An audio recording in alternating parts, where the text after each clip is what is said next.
Hi everybody, welcome to the class. So आज हम देखने वाले हैं difference between cognizable offence and non cognizable offence. तो आपके सीआरपीसी के बेरेक्ट में सेक्शन 2 के अंदर सी क्लोज में दिया गया है कॉग्निजेबल ऑफेंस। तो इसे याद रखना बहुत ही आसान है। सेक्शन 2 तो आप याद रख ही लेंगे, उसका सी पार्ट, सी कॉग्निजेबल ऑफेंस, सेम सी सी यहाँ पर बन रहा है, तो याद रखना बड़ा आसान रहेगा। और नॉन कॉग्निजेबल 2L में दिया गया है। तो सबसे पहले हम डेफिनेशन को पढ़ के समझ लेते हैं, उसके बाद मैं आपको कॉग्निजेबल और नॉन कॉग्निजेबल का अलग से डिफरेंस भी बताऊंगी नोट्स के साथ। तो चलिए देखते हैं 2C क्या कहता है।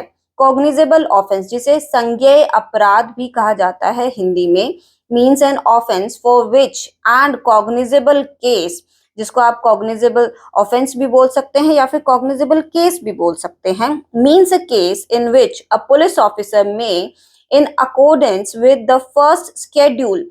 तो देखिए, फर्स्ट आपके सीआरपीसी में जो फर्स्ट शेड्यूल दिया गया है उसमें बताया गया है कि कौन सा ऑफेंस कॉग्निजेबल ऑफेंस है और कौन सा नॉन कॉग्निजेबल ऑफेंस है। क्योंकि कोई हार्ड एंड फास्ट रूल नहीं बताया गया कि आप इन तरह के ऑफेंसेस को कॉग्निजेबल बोलोगे या इन तरीके के ऑफेंसेस को नॉन कॉग्निजेबल बोलेंगे। तो सबसे बेस्ट तरीका यही रहता है, आप फर्स्ट शेड्यूल में चेक कर लीजिए कि वो ऑफेंस कॉग्निजेबल ऑफेंस है या नहीं है। वरना तो आप देखिए आईपीसी जब आप पढ़ते हैं तो उसके सेक्शन में नीचे जहां पनिशमेंट का कॉलम होता है तो वहां दिया ही होता है कि कॉग्निजेबल ऑफेंस है या नॉन कॉग्निजेबल है। चलिए आगे बढ़ते हैं। और under any other law for the time being in force, या फिर किसी और कानून के तहत अगर वो ऑफेंस आता है तो आप उसमें चेक कर लीजिए कि वो ऑफेंस कॉग्निजेबल ऑफेंस है या नहीं है। अरेस्ट विदाउट वारंट, तो एक सिंपल सा इसमें यही बताया गया है कि कॉग्निजेबल ऑफेंस वो होता है जिसमें ऑफेंडर को, जिसके खिलाफ शिकायत आई है, अरेस्ट विदाउट वारंट। तो पुलिस ऑफिसर के पास ये पावर है उस व्यक्ति को बिना मजिस्ट्रेट के अरेस्ट वारंट के वो उस व्यक्ति को अरेस्ट कर सकता है, क्योंकि अरेस्ट वारंट इशू करने की पावर मजिस्ट्रेट के पास होती है। ठीक है, आगे देखते हैं। 2L देखिए, यहाँ पर आपके बेरेक्ट में section 2L non cognizable offence के बारे में है। Means an offence for which and non cognizable case, मतलब सेम वही है जिसे आप कॉग्निजेबल ऑफेंस बोल लीजिए या कॉग्निजेबल केस बोल लीजिए। Means a case in which a police officer has no authority to arrest without warrant. तो अगर कोई नॉन कॉग्निजेबल ऑफेंस हो जाता है, पुलिस ऑफिसर के पास उसकी जानकारी आती है, तो उस सिचुएशन में वो ऑफेंडर को, जिसके खिलाफ शिकायत आई है, उसको बिना अरेस्ट वारंट के अरेस्ट नहीं कर सकता है। इट मीन्स पहले उसके पास जो सूचना आएगी उस वो एनसीआर बनाएगा, मतलब नॉन कॉग्निजेबल रिपोर्ट उसमें लिखेगा, और वो जो बात है, वो जो मैटर है, वो मजिस्ट्रेट के पास भेजा जाएगा। और मजिस्ट्रेट फिर अगर कहेगा कि हाँ उस व्यक्ति को अरेस्ट किया जाए, मतलब वो अरेस्ट वारंट निकालेगा, तब ही उस व्यक्ति को अरेस्ट किया जा सकता है। तो पुलिस ऑफिसर के पास पावर नहीं है बिना अरेस्ट वारंट के उस व्यक्ति को अरेस्ट करने की। अब चलिए, अब इन दोनों कॉग्निजेबल और नॉन कॉग्निजेबल का डिफरेंस समझ लेते हैं नोट्स के द्वारा। तो चलिए अब थोड़ा सा मैं आपको नोट्स से बता देती हूँ। वैसे थोड़ा सा आपको आई होप समझ आ ही जाएगा। कैमरे को घुमा लीजिए, और यहाँ मैंने कुछ डिफरेंसेस बताए हैं, जैसे कि कॉग्निजेबल ऑफेंस है आपका, नॉन कॉग्निजेबल। कॉग्निजेबल को संज्ञेय अपराध बोला जाता है और नॉन कॉग्निजेबल को असंज्ञेय अपराध। 2L में असंज्ञेय अपराध है, 2C में आपका संज्ञेय अपराध है जो कॉग्निजेबल है। तो हमने डेफिनेशन में देख लिया कि पुलिस ऑफिसर में अरेस्ट विदाउट वारंट, की पुलिस ऑफिसर बिना अरेस्ट वारंट के उसे अरेस्ट कर सकता है। देखिए, जनरली कॉग्निजेबल ऑफेंस को हम ग्रेव ऑफेंस कंसीडर करते हैं, जिसमें इंस्टेंट एक्शन लेने की जरूरत होती है।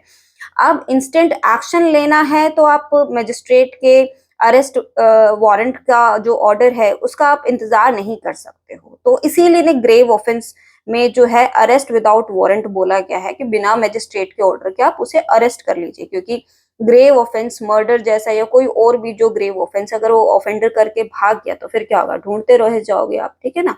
तो पुलिस ऑफिसर के पास अगर कोई कंप्लेंट आती है तो वो खुद से इन्वेस्टिगेशन कर सकता है। तो मैंने अपने नोट्स में हिंदी इंग्लिश दोनों मिक्स किया, आप देख लीजिएगा।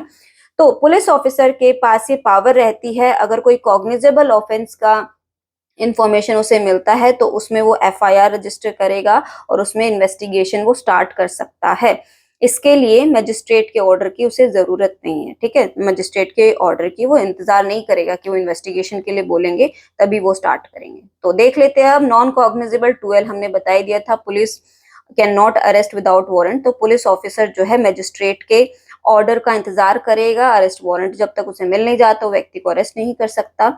जनरली ये लेस ग्रेव ऑफेंस रहते हैं, जो कम ग्रेव रहते हैं, जैसे सिविल नेचर के हो गए या फिर जो मेट्रीमोनियल डिस्प्यूट्स काइंड ऑफ जो रहते हैं, लेस ग्रेव, मतलब ये तो मैं सिर्फ आपको उदाहरण दे रही हूँ, जो भी ज्यादा ग्रेव नहीं है, लेस ग्रेव है, उसमें जो है उसको हम नॉन कॉग्निजेबल ऑफेंस बोलते हैं, ठीक है, नॉन कॉग्निजेबल होते हैं, but it's not a strict rule. बहुत से ऐसे ऑफेंसेस हैं जो ग्रेव होने के बावजूद वो नॉन कॉग्निजेबल रहते हैं। तो मैंने यहाँ एक एग्जांपल लिखा है आईपीसी का चैप्टर 20 जो बताता है ऑफेंस रिलेटेड टू मैरिज, जिसमें पनिशमेंट 10 साल या 7 साल भी बताई गई है, but still they are non cognizable offence. तो मैंने अभी आपको बताया कि कोई हार्ड एंड फास्ट रूल नहीं है, तो सबसे बेस्ट तरीका क्या रहेगा, आप स्केड्यूल 1 में जाकर चेक करिए कि वो ऑफेंस कॉग्निजेबल है या नॉन कॉग्निजेबल है, ठीक है। So check the schedule to know which offence is cognizable और नॉन कॉग्निजेबल।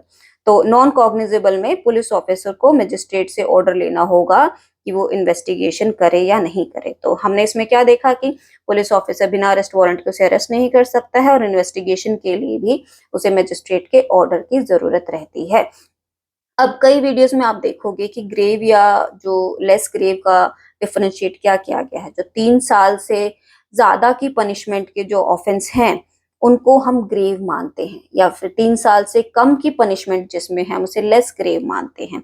तो लेकिन यहाँ पे मैंने आपको बता दिया सेक्शन 20 में ये आपका डिफरेंशिएट कर ही दिया है कि मतलब लेस ग्रेव जो है इसे कम माना गया है, एंड स्टिल 10 या 7 साल की उसमें सजा भी है, और नॉन कॉग्निजेबल ऑफेंस फिर भी माना गया है। तो ये सारा था कॉग्निजेबल और नॉन कॉग्निजेबल के बारे में। आई होप कि भी आपका कंसेप्ट क्लियर हुआ हो, कोई डाउट नहीं रहा हो। So thank you for watching.